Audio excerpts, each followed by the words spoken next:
Привіт! Ви дивитеся подкаст «Жити зараз» і сьогодні ми будемо розбиратися, а що робити з відходами від руйнувань. Війна триває і кількість руйнувань зростає у наших містах щоденно. Жодна країна світу не бачила такої кількості і масштабів руйнувань з часів Другої світової війни. Тоді Україна втратила майже половину свого житлового фонду, що обліковується у близько 2 мільйони будинків. За оцінками Світового банку, Україні лише на демонтаж та перевезення відходів від руйнувань прийдеться потратити близько 5,6 мільярдів доларів. Для порівняння, Велика Британія з початку вторгнення у 2022 році надала українському бюджету прямої допомоги у розмірі 2,5 мільярдів доларів. Ви розумієте, що ця сума в 2 рази менша від того, що нам прийдеться потратити лише на демонтаж та перевезення. Тобто тут навіть мова не йде про переробку цих відходів. Що робити з цими відходами від руйнувань? Закопати просто в землю? Чи все-таки спробувати виготовити з них нову будівельну продукцію? Чи взагалі можливо виготовити з них цю нову будівельну продукцію? Чому ми не можемо взяти просто іноземний досвід і імплементувати його в Україну? І головне питання – хто за це все заплатить?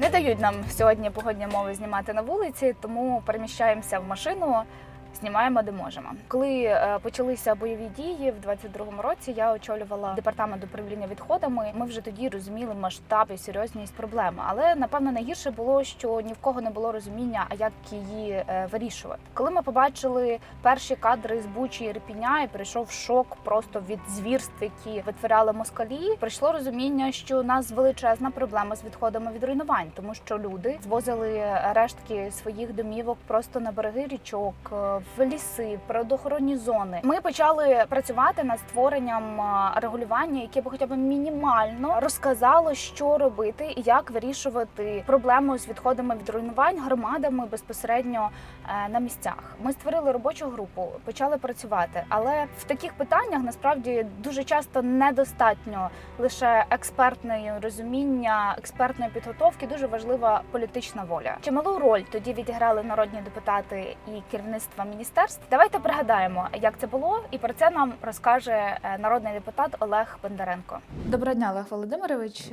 Можете згадати, розказати нам взагалі історію, мотиви створення окремого регулювання по цьому виду відходів? Мотивом було те, що я побачив в місті Харкові, моєму рідному місті, і в інших містах після початку повномасштабного вторгнення. Питання, яке в мене з'явилося, це питання стосовно того, що ж будемо далі робити з цими відходами. Те, що це були відходи специфічні, було зрозуміло з самого початку, абсолютно. Враховуючи те, що там перемішалося в тих відходах, в тому руйнуванні. Відповідно, на середині березня, коли я перебував з поїздкою до Івано-Франківська, я зустрівся там з Олексієм Чернишовим. Він тоді був міністром розвитку громад. І запитав у нього, чи є бачення по цим відходам, по регулюванню цієї частини.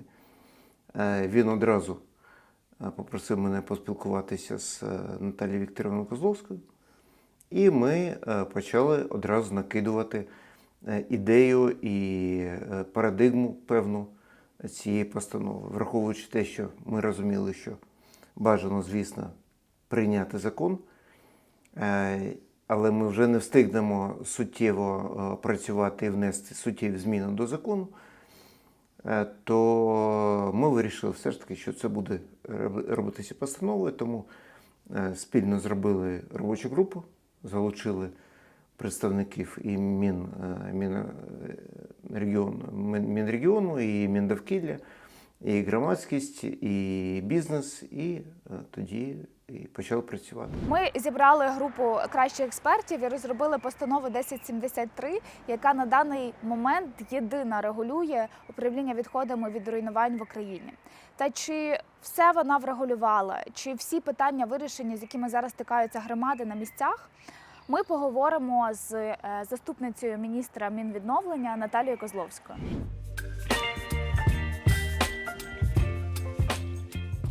Пані Наталю, доброго дня. Вітаю. Ми сьогодні поговоримо про нову тему у сфері відходів, відходи від руйнувань. Ще до початку війни ми навіть не передбачали в новому законодавстві таку категорію відходів, а вже зараз ми маємо нову величезну проблему, яку необхідно вирішувати. Але знаєте, от сьогодні був черговий обстріл, чергові руйнування, війна триває, ситуація на фронті дуже неоднозначна. І знаєте, я так собі задаюсь питанням, а чи взагалі на часі говорити про відходи від руйнувань? Чи, можливо, варто вирішувати зараз інші, якісь більш пріоритетніші, нагальні проблеми громад, а з відходами від руйнувань трошки відстрочити термін виконання цієї проблеми? З одного боку, дійсно, у органів місцевого самоврядування, які знаходяться або поряд з територіями активних бойових дій, або які перебувають під постійними обстрілами, ось сьогодні ми бачимо негативний, дуже жахливий випадок у Дніпрі, говорять про те, що органи місцевого самоврядування дійсно може бути не до цього. Але ж розбір тих будинків, які підпадають під обстріли, він же триває. Якщо, до прикладу, станом на сьогодні в реєстрі пошкодженого знищеного майна, адміністрування яким здійснюється нашим міністерством, органами місцевого самоврядування зафіксовано факти пошкодження або руйнації 313 тисяч об'єктів різного призначення. Кількість просто шалена, і ми розуміємо, що це тільки інформація про ті об'єкти, які документація про руйнування яких впорядкована. Але що відбувається на території активних бойових дій, що відбувається на окупованій території, ми взагалі не розуміємо. Тобто ми розуміємо, що ця кількість значно вища. З одного боку, можливо казати, що не на часі, але ми точно бачимо, що на часі, тому що в подальшому ті обсяги проблем, які ми наразі маємо, їх необхідно буде вирішувати. І зараз необхідно зробити таким чином, щоб ті дії, які здійснюються органами місцевого самоврядування або власниками, повинні бути зроблені в такий спосіб, щоб ми в подальшому уникли тієї шаленої кількості проблем, яка може виникнути. Знаєте, тут цілком підтримую. Ми нещодавно в такому дуже юридичному колі обговорювали, як взагалі повертати потім майно, яке було на окупованих територіях. І звучала думка, ну окей, зараз взагалі не на часі, ми не знаємо, чи ми ці території повернемо, але коли наші військові зайдуть в населений пункт, по факту зроблять свою роботу, вони скажуть, так давайте, а ми скажемо, чекайте, нам часу треба, ми ще не готові, ми не знаємо, як повертати це майно, як правильно його легалізовувати.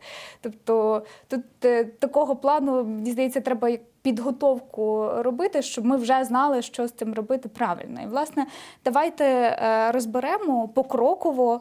У нас є постанова, яка регулює відходи від руйнувань. Що покроково і хто повинен робити? Дійсно, дуже важливе питання, і хочеться якраз донести до нашої аудиторії ті відповіді на запитання, що їм необхідно робити повсякденно з тією проблемою, з якою вони стикаються. Тобто, по-перше, необхідно оглянути те, що відбулося, тому що ми розуміємо, що ці конструкції, вони перемішані в ході руйнування. По-перше, і там змішано морфологічний склад незрозумілий, і там можуть бути як вибухові речовини, так і небезпечні речовини. Це перше.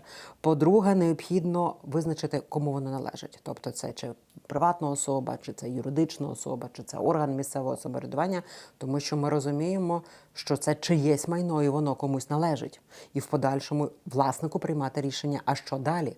Третє, органу місцевого самоврядування обов'язково необхідно створити майданчик для тимчасового зберігання таких відходів. Це головне і це основна функція, яку необхідно зробити органам місцевого самоврядування. На другому етапі, по-перше, відбуваються планові роботи з демонтажу. От саме так назвемо. Якраз на цьому етапі планової роботи з демонтажу і можливо робити первинне сортування тих відходів, які можливо відсортувати. Тому що якщо подивитися досвід наших партнерів, ми розуміємо, що найбільша якість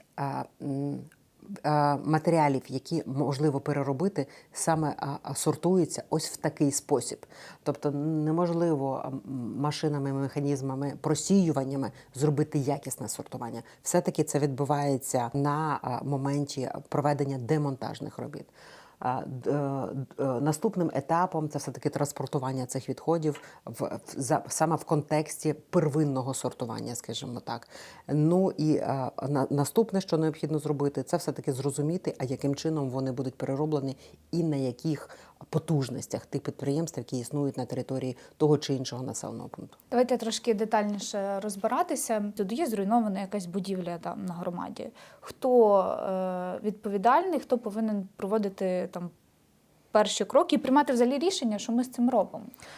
І чи може, наприклад, приватний власник передати свої повноваження громаді на вирішення своєї проблеми? Що стосується того, чия це відповідальність і хто повинен вчиняти які кроки по відношенню до тієї чи іншої будівлі. Це все-таки орган місцевого самоврядування. Йому необхідно забезпечити недопущення аварійної ситуації на території населеного пункту, незалежно від того, чия це власність. Разом з тим, власник дійсно може передати органам місцевого самоврядування якісь свої повноваження щодо демонтажу цієї конструкції. Але це все-таки договірні відносини з органами місцевого самоврядування.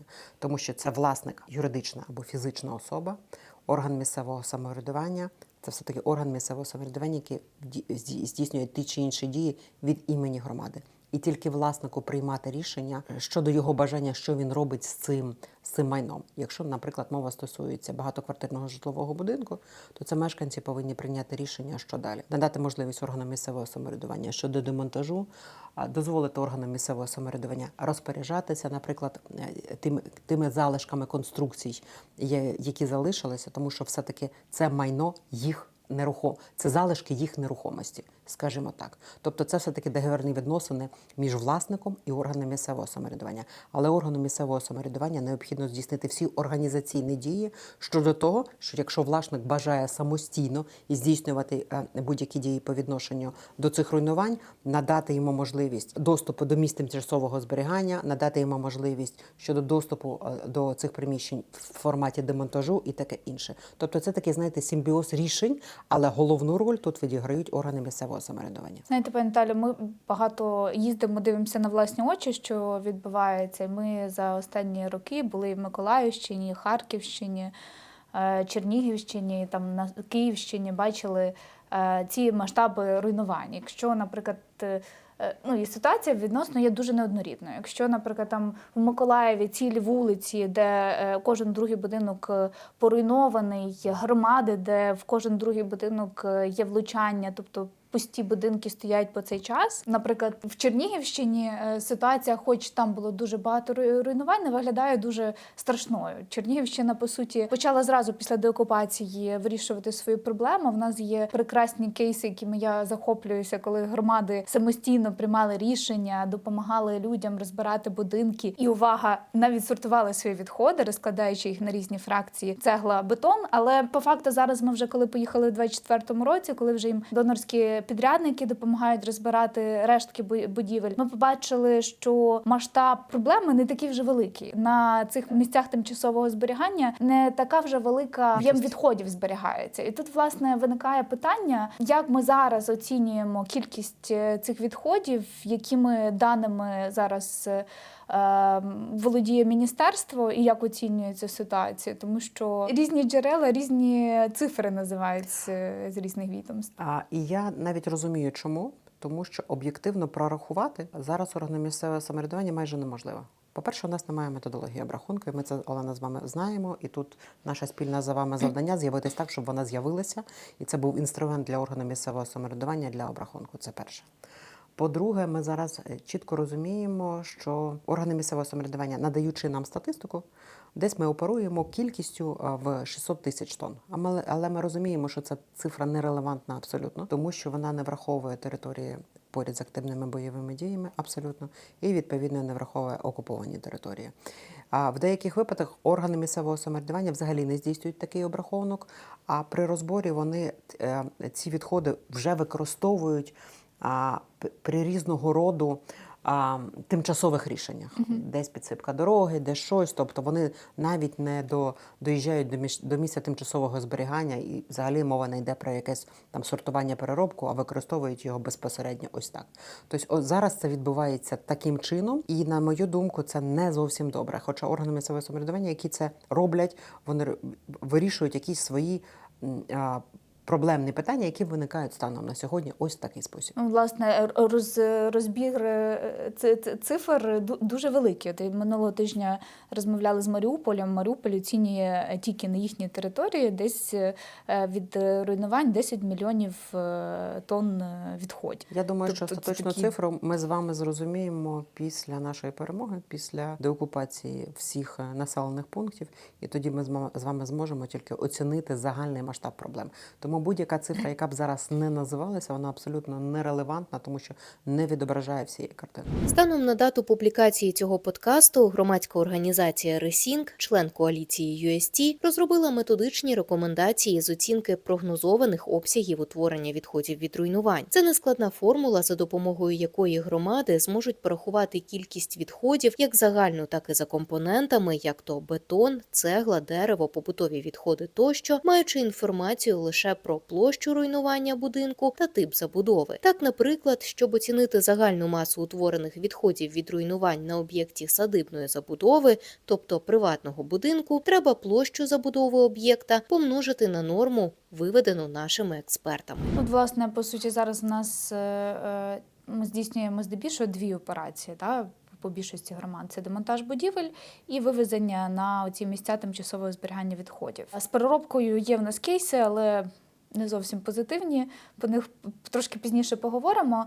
Але от, власне, хотіла вас запитати, ваша думка, чи можливо дійсно це первинне сортування здійснювати вже при демонтажу? Якщо говорити коротко, ми вважаємо, що не тільки можуть, а й повинні це робити. От, я нещодавно приводила такий приклад, і мені він здається, до цієї проблеми він оптимальний. Це як протокол лікаря. Коли ти при певного роду хвороби робиш певний набір робіт для того, щоб вилікувати пацієнта. Так от для того, щоб в подальшому уникнути тих проблем, які можуть виникнути, не провівши первинне сортування, і необхідно це зробити на початку. Не завжди добре швидко, іноді добре якісно. Я тут абсолютно хочу з вами підтримати, тому що я особисто не можу пережити від побаченого в Київській області.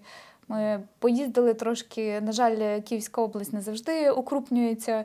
Ірпінь має своє МТЗ, Буча своє, Бородянка своє, і там ще навколо, я думаю, теж кожен звозить куди може. Да. На одному з таких місць тимчасового зберігання на Київщині, де, за даними громади, зберігається близько 75 тисяч метрів кубічних цих відходів, ми побачили ситуацію, коли ці відходи просто всі в переміжку. Земля, побутова техніка, ганчірки, азбест, лакофарбові вироби. Тобто все просто в переміжку. Більше того, туди вже почали докидувати ще тверді побутові відходи. Власне, як ви взагалі вважаєте, що робити з такими місцями, коли вони вже оце гамузом, ескаватором згребли ці всі будинки, разом це все скинули? Чи можливо почистити ці території, переробити ці відходи? Тут все залежить від того, яких воно фракцій.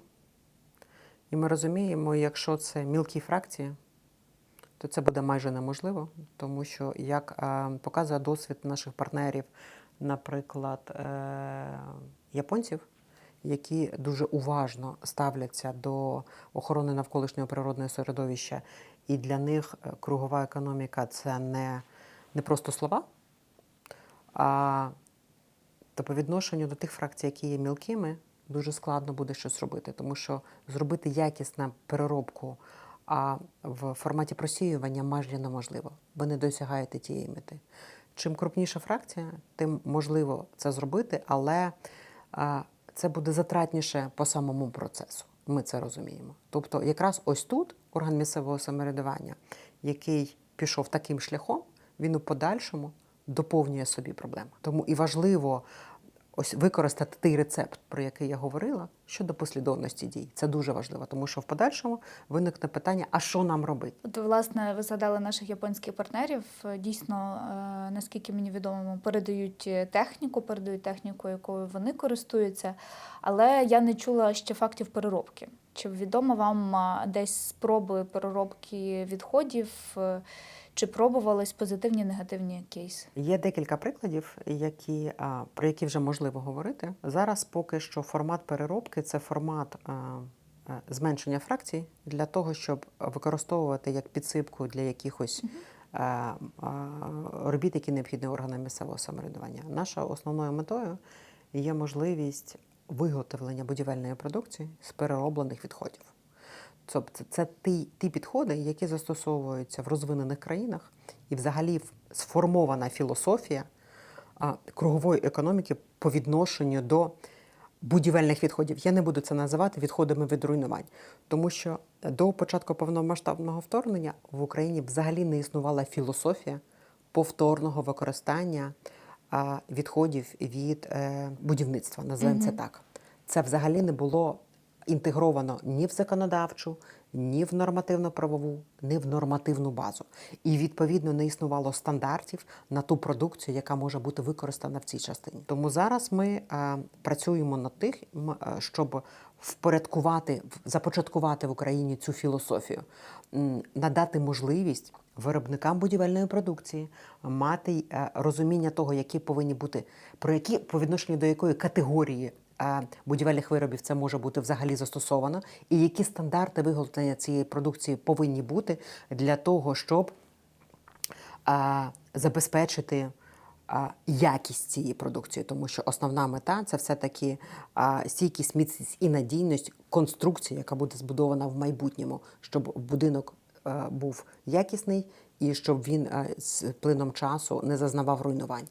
Ось чого ми наразі прагнемо і хочемо впорядкувати ці інструменти, які вже впорядковані на європейському просторі, для того, щоб ми мали можливість не просто робити мілку фракцію і робити підсипку, а все-таки впровадити ось в такий напрямок. Я знаю, що міністерство зараз з експертами буде більш глибоко досліджувати цю тематику і розкладати, яку будівельну продукцію, власне, можна виробляти з тих відходів, які в нас зараз утворюються. Але в загальному от зараз ваше бачення, що найцінніше, які види матеріалів необхідно зараз на етапах демонтажу громадам зберігати? Всі ті складові, які можуть використані бути повторно. Це і бетон, це і цегла. Якщо подивитися ту постанову Кабінету міністрів, про яку ми з вами говорили попередньо, 1073, вона якраз і передбачає перелік категорій будівельної продукції, які в подальшому можливо використовувати повторно.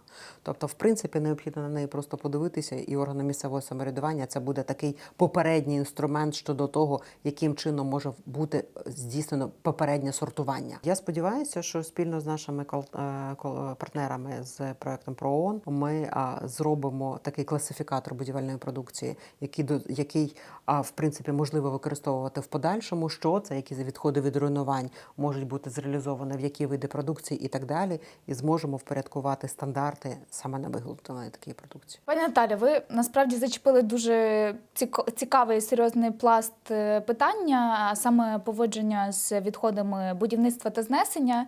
І от у нас законом України про управління відходами вже передбачений цей термін, вже заведена ця термінологія, але додатково міністерство ще може встановити показники переробці. Якщо ми подивимося директиву ЄС про відходи, нею взагалі передбачається запровадження показника у розмірі 70% переробки будівельних відходів до 2030 року. Питання, власне, а чи ми готові такий серйозний достатньо показник, які європейці самі, наскільки мені зараз відомо, не до кінця можуть виконувати? Чи готові ми хоча б по будівельних відходах запроваджувати в Україні?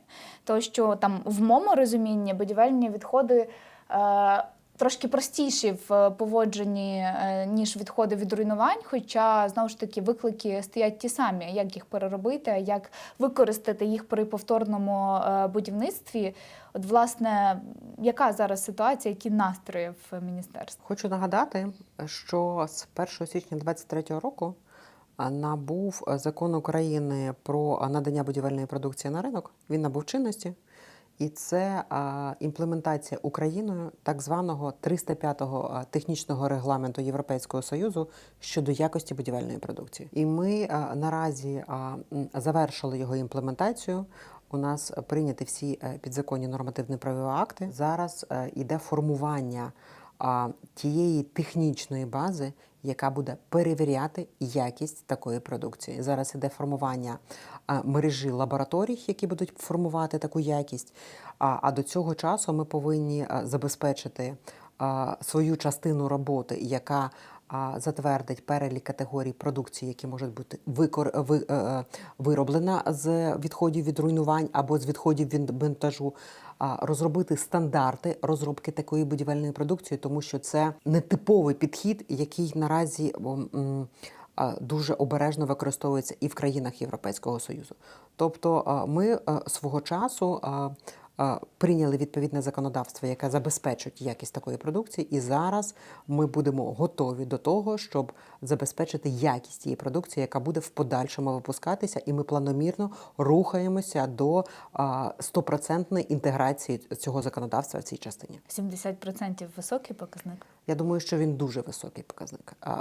І знову ж таки я повернуся до того, що це буде залежати від того, яким чином ми будемо йти по рецепту демонтажу. Якщо ми його забезпечимо якісним, ми можемо прагнути досягти такого показника. Якщо відходи будуть малої фракції і змішані, і не буде зрозумілий його склад, то такої мети ми не досягнемо. Власне, повертаючись до відходів від руйнувань, то дійсно дуже важливо пам'ятати, що у нас не тільки мова йде про будівельні відходи, у нас дуже багато небезпечних відходів, власне, в складі відходів від руйнувань. Тут і починаючи від першопричини руйнування, тобто це влучання зазвичай якоїсь техніки, там, вибухових речовин і так далі, контакт з матеріалом. Це у нас і наявність в старих будівництвах азбесту, який пил є небезпечний. І знову ж таки, ми дуже рідко задумуємося, але насправді в побуті у нас дуже багато небезпечних відходів. І електроніка, і лакофарбові вироби, і різні батарейки, акумулятори, що люди тільки не тримають себе вдома насправді.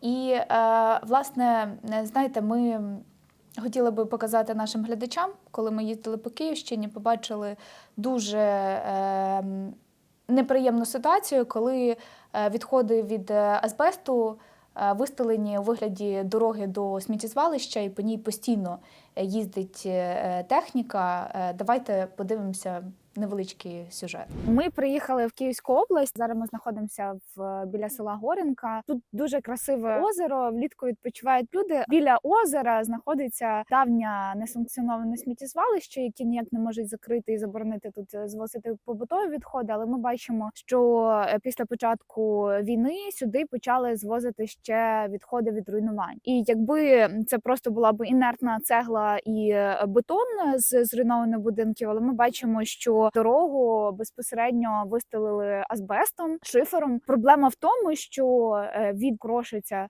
і оцей пил, який виступає, він шкодить здоров'ю людей. У нас поряд, знову ж таки, рекреаційна зона, тут навколо будиночки люди влітку відпочивають, але фактично ми поряд бачимо безвідповідальне ставлення до і навколишнього середовища, і неорганізовану площадку для збору будівельних відходів від руйнувань.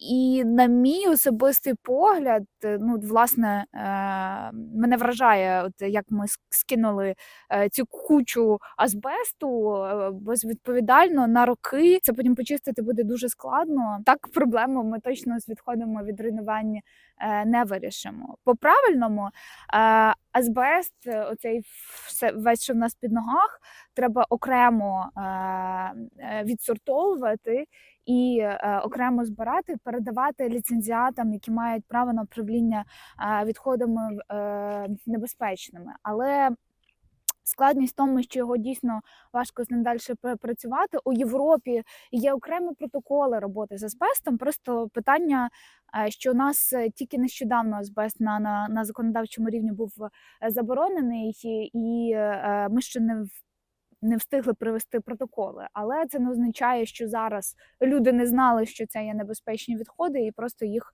от так, як бачите, використовують як підсипку для доріг. Пані Наталю, це зрозуміло, що питання не до вас, тут більше до екологічної інспекції, до Міндовкілля. Але, власне, можливо, у вас є особиста позиція, що ви думаєте про таке складування, про таке поводження з відходами і, головне, його безкарність? Ну, тут я повинна ще апелювати у тому числі до органів місцевого самоврядування, а не тільки до екологічної інспекції і Міндовкілля, а й у тому числі до представників місцевої влади, з розумінням того, а яким чином вони прагнуть забезпечити здоров'я своїх мешканців в подальшому. Тобто є такі кричущі випадки, які ні в якому разі не повинні бути допущені, а якщо вже так сталося, то вони повинні бути негайно виправлені, щоб в подальшому не наражати своїх мешканців на ту небезпеку, яка може призводити ось такі дії. Вони ж кимось були здійснені. Тому вони повинні бути кимось невідкладно виправлені. Але розуміючи, що ми хочемо отримати цю нову будівельну продукцію з перероблених матеріалів, розуміючи наявність цих небезпечних контакту з небезпечними речовинами, давайте це так називати, постає дуже важливе безпекове питання, а як бути впевненим, що ця продукція буде потім безпечна для людей? Чи маємо ми технічні можливості зараз перевіряти безпековий фактор нових матеріалів перероблених? Це якраз питання, яке полягає в контексті якості цієї будівельної продукції. І ті лабораторії, про які я сказала вище, вони якраз досліджують не тільки питання, які стосуються стійкості і міцності, ну і якості, і наявності небезпечних речовин. Тому чим якісніша буде та складова, яка береться виробником до виробництва тієї чи іншої будівельної продукції, вона в подальшому обов'язково забезпечить якість тієї продукції, яка буде лежати у нас на полицях. От, власне, це теж дуже важливо, там процеси, те, що все стосується сортування, перевірки безпечності, вони достатньо дороговартісні. Наскільки мені відомо, ніхто ще не пробував цього робити. Були кейси в Київській області, наскільки мені відомо, коли ми після переробки не отримали сировини, з якої можна виготовляти нову будівельну продукцію.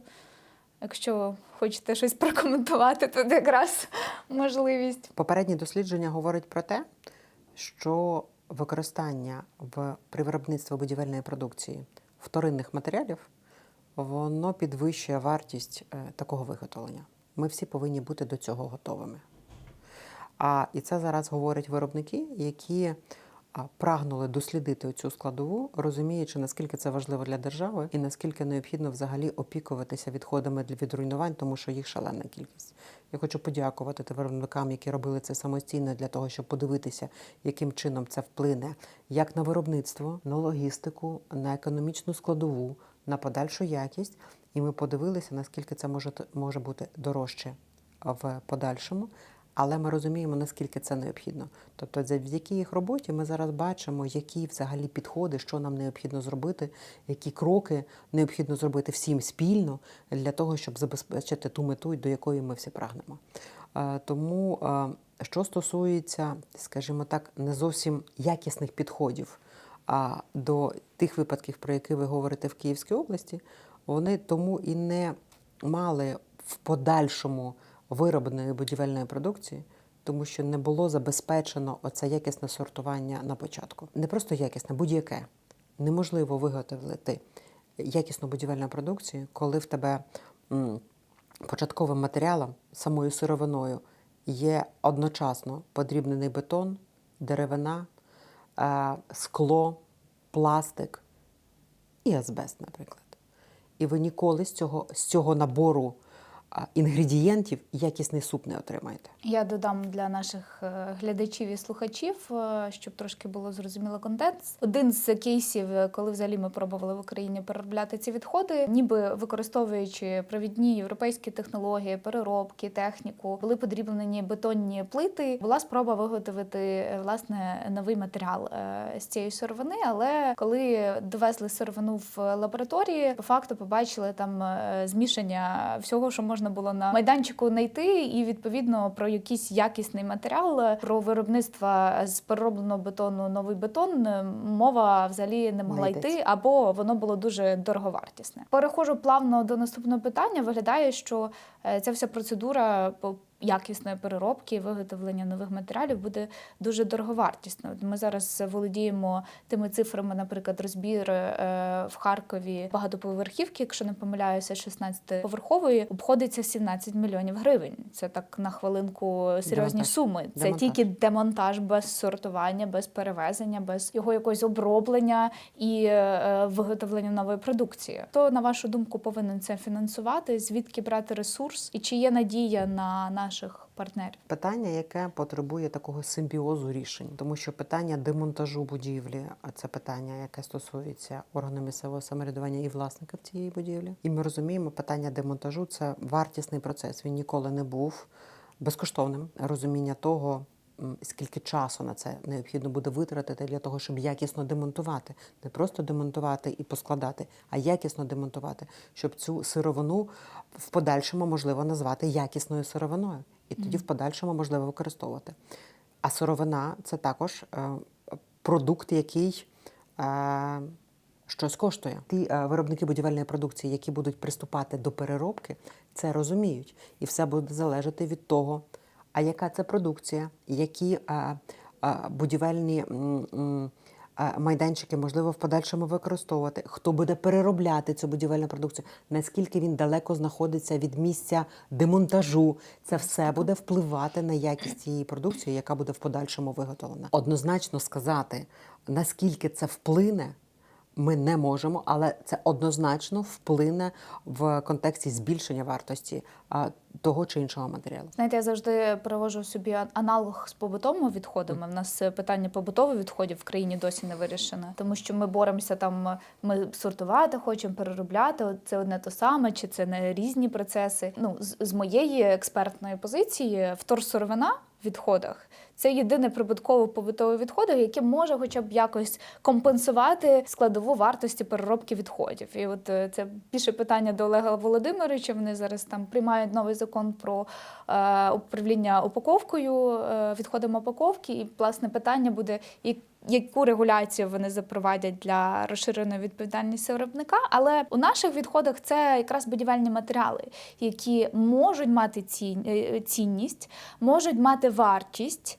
І питання, як їх зберегти. Бо по тому, що ми бачимо зараз негативні приклади, як мінімум по Київській області, я думаю, що воно вже всюди є, на місця тимчасового зберігання відходів в переважності доїжджає непотріб. Тобто те, що вже нікому не потрібно. Там теж не буду називати громаду, кажуть, демонтували 9-поверхівку. Кажу, де відходи? Ну як, приїхав той, хто демонтував, зразу поставив установочку, вони все подробили, забрали, продали на нові будівництва подроблені відходи. Ніхто ніякість не перевіряв. Ну, є сировина, є будівельна сировина.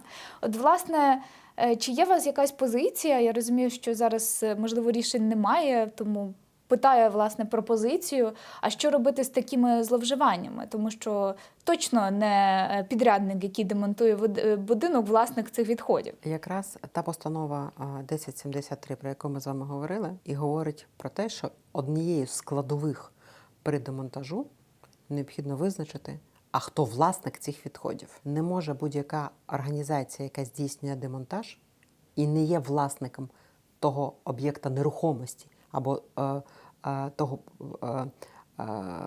тієї споруди, яка зруйнована або яка пошкоджена, приймати рішення, що їм робити з цими відходами від руйнувань. Це може прийняти рішення виключно власник. Тобто, якщо замовлення на демонтаж відходів після демонтажу не лишилося, це питання вже до правоохоронних органів. Абсолютно правильно. Абсолютно правильно. Тобто будь-яка дія, яка здійснюється по відношенню до чужого майна, а це мова йде про майно, воно зруйноване, але воно майно, повинне вирішуватися виключно його власником. Власник може прийняти рішення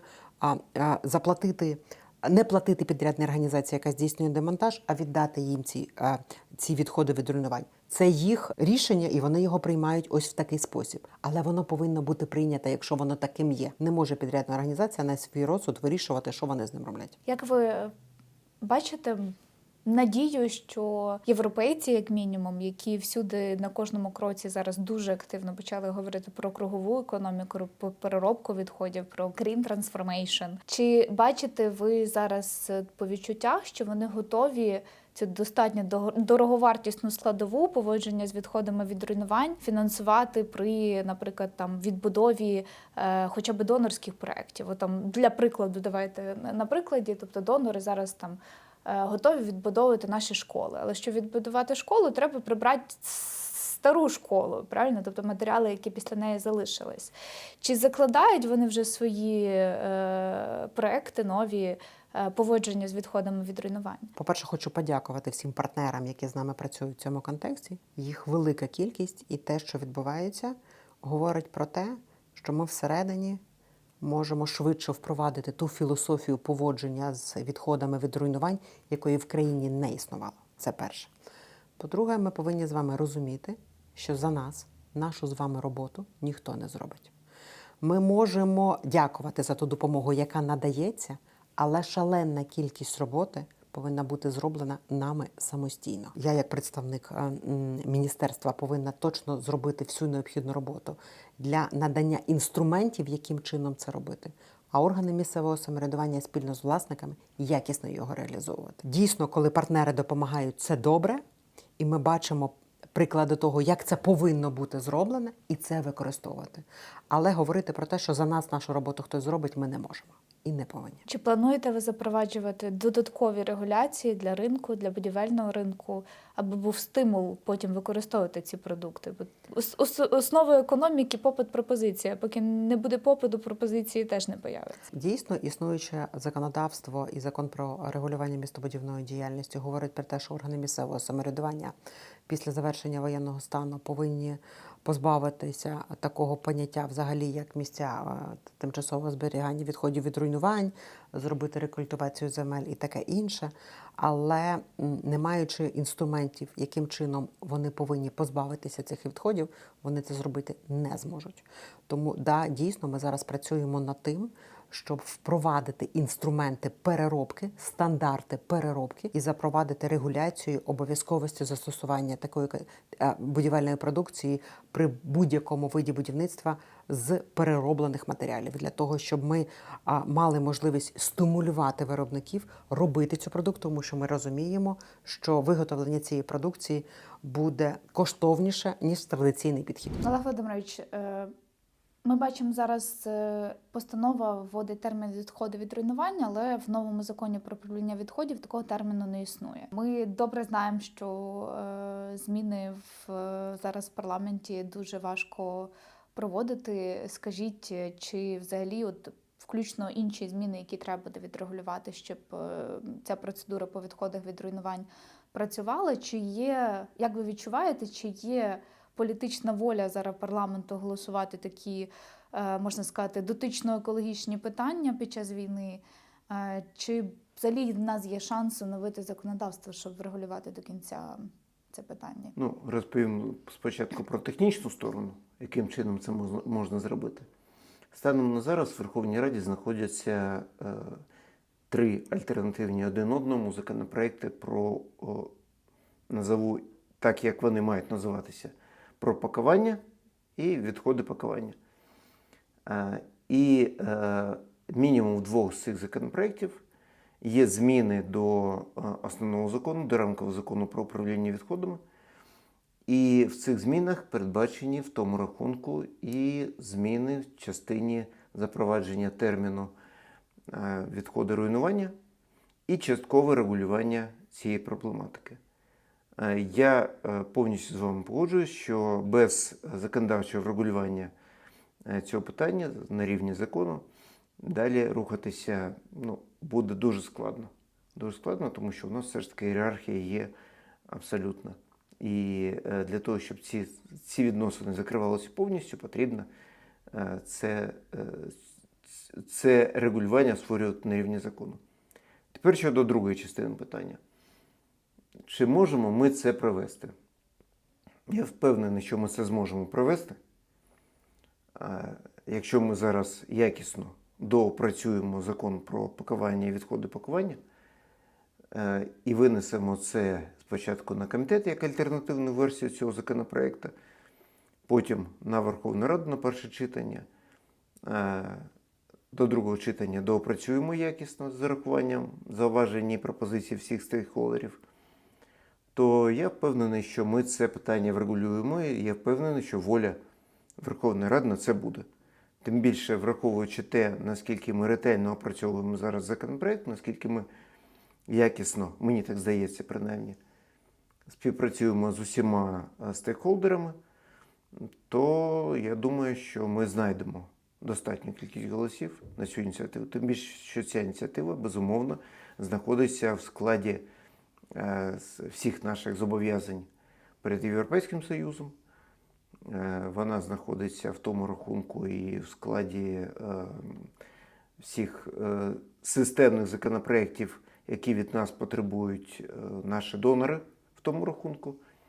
Тому я не бачу передумов для неприйняття цього закону. В тому рахунку, в частині регулювання цієї проблематики. Давайте на фінал наші подальші кроки. Так? Тобто, от, на ваш погляд, що необхідно робити? Ми вже там не на першому етапі, в нас вже є постанова, є порядок, є розуміння, що робити. Що ви бачаєте, що додатково зараз необхідно змінити, доопрацювати, які подальші кроки? По-перше, якщо говорити про прийняту постанову Кабінету міністрів, яка прийнята ще в 2022 році, завдяки спільній роботі, ми зараз бачимо, що необхідно ще раз органам місцевого самоврядування показати, який рецепт вона закладає, що їм необхідно робити, і показати їм, чому це необхідно робити і чому швидко не завжди стале якісне рішення. По-друге, що стосується великого кластеру переробки. Тобто ми зараз чітко для себе розуміємо, що нам необхідно, по-перше, затвердити методологію обрахунку відходів від руйнувань – це головне. В подальшому нам необхідно зробити ті категорії будівельної продукції, які можуть бути використані з тих відходів від руйнувань, які наразі існують. Обов'язково розробити стандарти виготовлення тієї продукції, яка забезпечить якість її, для того, щоб ми могли з піднятою головою говорити при вступленні до Європейського Союзу, що якість будівельної продукції з перероблених матеріалів досягається відповідно до тих стандартів, які існують в країнах Європейського Союзу. І надати допомогу органам місцевого самоврядування в цій роботі, тому що ми бачимо, що інституційна спроможність органів місцевого самоврядування цього потребує. Дякую, пані Наталю. Дуже цікаво, ми сьогодні поговорили про відходи від руйнувань, але в нас за традицією в кінці ми закінчуємо особистими питаннями. Власне, те, що я всіх наших спікерів задаю, до вас воно особливо стосується. А що вас кожного дня мотивує вертатися на роботу і працювати в такі дуже непрості часи? Тому що я теж була в міністерстві, я розумію цей графік, цю нагрузку, особливо під час війни, вона, я думаю, ще на 2, якщо не на 3 помножена. Це фізично, так щоб нас люди, які люблять владу критикувати, розуміли, що це фізично, морально дуже складно. Що вас мотивує кожного ранку прокидатися і в цьому шаленому темпі бігти, рятувати цю країну? На початку війни, коли в перші, можливо, місяць-два ми не могли осмислити те, що відбувається, і коли ми постійно були на зв'язку з нашими партнерами різного роду, нас дивувало на початку війни, що в них є поняття вихідного дня або кінця робочого дня. Це перше. А по-друге, як сказав президент, хтось з нас в ці часи повинен робити свою роботу. Військові на фронті, ми в тилу. Тобто, якщо ти не працюєш на повну потужність в тилу, ти повинен працювати на фронті. Тому що в країні війна. Інакше неможливо. Тому кожен з нас робить свою роботу. Саме головне – робити якісно, з розумінням того, що після нашої перемоги ми повинні мінімізувати ті процеси і регуляції, які можемо зробити зараз, для того, щоб процес відбудови був швидкий, і люди змогли повернутися додому, мати дах над головою, розуміння того, де їх робоче місце, розуміння того, що медицина працює, і діти можуть ходити в садочок і в школу. І все це безпечно. Дякую, пані Наталю. Такі люди в владі дуже вже мало залишилося, і які експертно знають, що робити, що необхідно міняти, і, власне, мають ще особисту мотивацію працювати. Дякую вам особисто від себе. Дякую, Олена. Мені У нас з вами дуже іншої приємно. країни немає. Це точно.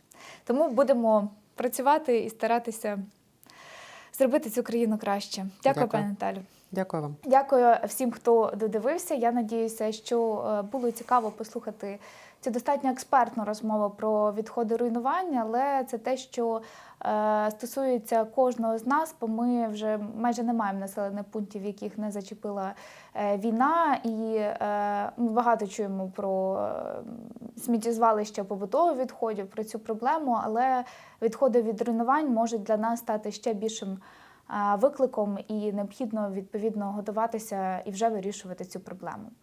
Дякую. Не забуваємо ставити лайки, дзвіночок на підписання до каналу. Дякуємо, до наступних зустрічей.